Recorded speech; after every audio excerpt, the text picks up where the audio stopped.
Dek, kita punya pertanyaannya dari @rudy.suwandi1.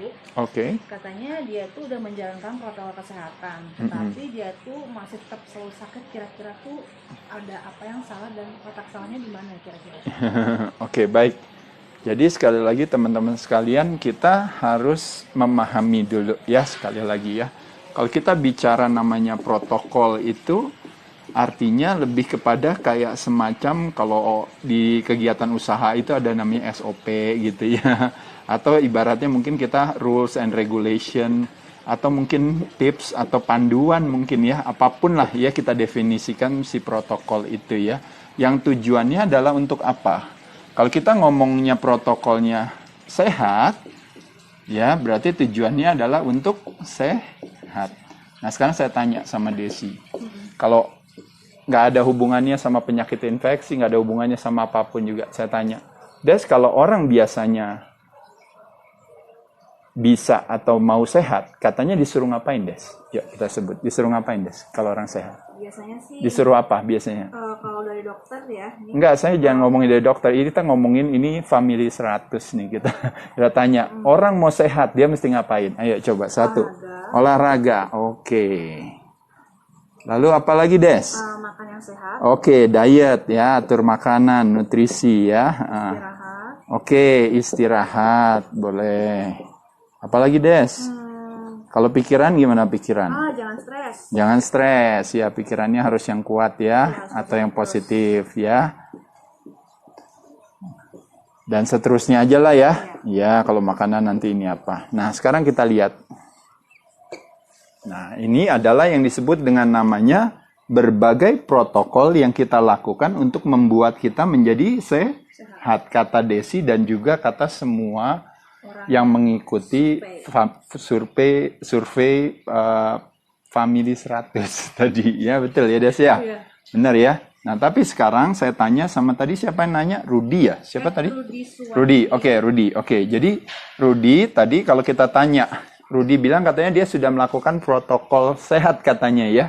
Protokolnya apa aja, Des? Coba. Satu, yang dia lakukan Rudy adalah cuci tangan, ya. Betul ya. Lalu yang kedua, pakai masker. Ya. Lalu yang ketiga apa? Jaga jarak. Yang keempat apa? Diam di rumah. Oke. Nah, sekarang pertanyaan saya. Rudy udah melakukan hal ini semua. Tapi Rudy masih sakit. Rudy mungkin juga sama kebanyakan dengan masyarakat di Indonesia yang justru sudah melakukan protokol dalam tanda kutip tadi kesehatan, tapi kok angka kesakitannya tetap meningkat dan bahkan angka prematur kematiannya juga terus bertambah. Kenapa? Padahal sudah melakukan kan yang namanya protokol sehat. Sekali lagi saya katakan di sini, teman-teman sekalian harus bisa membedakan yang namanya protokol sehat dan protokol apa yang disebut dengan protokol tidak terjangkit, betul.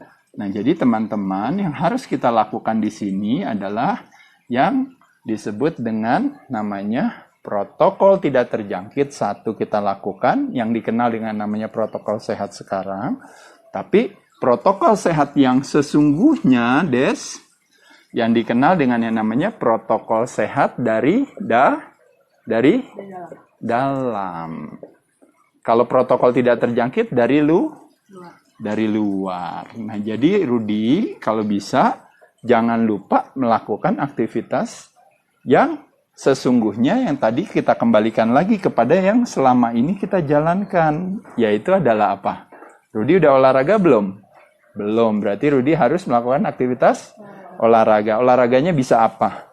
Bisa melatih kekuatan otot jantung, kardio, bisa juga melatih kekuatan otot rangka ya yang dikenal dengan namanya resistance training atau weight training ya. Bisa dengan menggunakan tubuh sendiri, dengan alat bantu, dengan rajin melakukan aktivitas latihan pengencangan otot rangka, maka rangkanya jadi kuat. Rangkanya kuat, artinya geraknya menjadi lebih seimbang atau normal. Pada saat itu metabolismenya jadi lebih normal juga, dan pada saat itu kadar lemaknya menjadi turun dan potensi terhadap berbagai penyakit degeneratif itu menjadi berkurang, dan penyakit-penyakit tersebutlah yang selama ini disebut dengan namanya underlying pre-existing kondisi, yaitu adalah ketika kondisi inilah yang dianggap sebagai prasyarat, makanya sebuah yang namanya, kalau istilahnya apa? Coba, kalau kuman itu dikenal dengan yang namanya oportunis.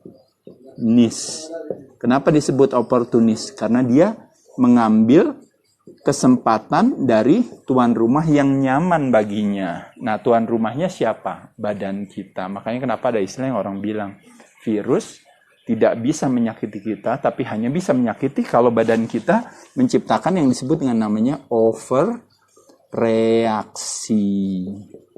dari imun sistem kita. Nah, kenapa imun sistem kita bisa overreaksi? Karena imun sistem kitanya turun. Kalau imun sistemnya turun, maka yang terjadi opportunity-nya meningkat. Nah, oleh sebab itu makanya Rudy harus melakukan, bukan cuma melakukan protokol sehat proteksi dari luar, Rudy juga harus melakukan protokol sehat proteksi dari dalam, yaitu ubah perilaku Rudy. Karena dengan Rudy merubah ulah perilaku seperti ini, sekalipun ibaratnya Rudy misalnya sampai lupa melakukan hal ini, di sini Rudy tetap menciptakan satu garansi kepada dirinya bahwa badannya tidak akan menciptakan yang namanya overreaksi tersebut.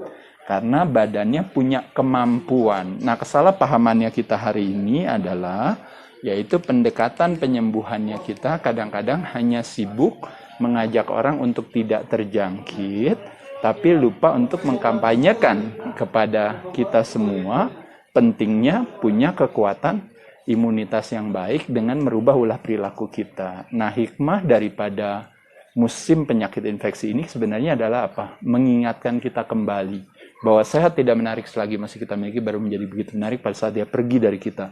Mencari sehat pada saat dimana sehat masih kita miliki menjadi mudah dan murah.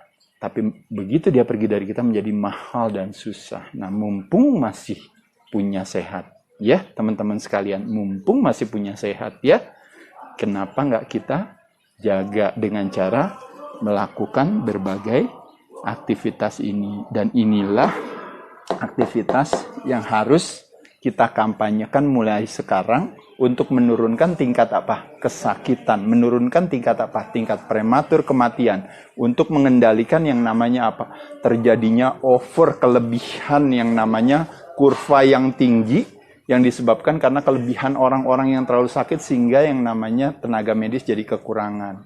Ini yang disebut dengan namanya promotif dan preventif sesungguhnya. Bukan dengan sibuk melakukan pendekatan yang sifatnya kuratif, mahal dan susah. Solusi berbayar bukan hal yang bijaksana. Justru dengan merubah ulah perilaku kita, solusinya menjadi mudah dan murah. Protokol sehat dari dalam.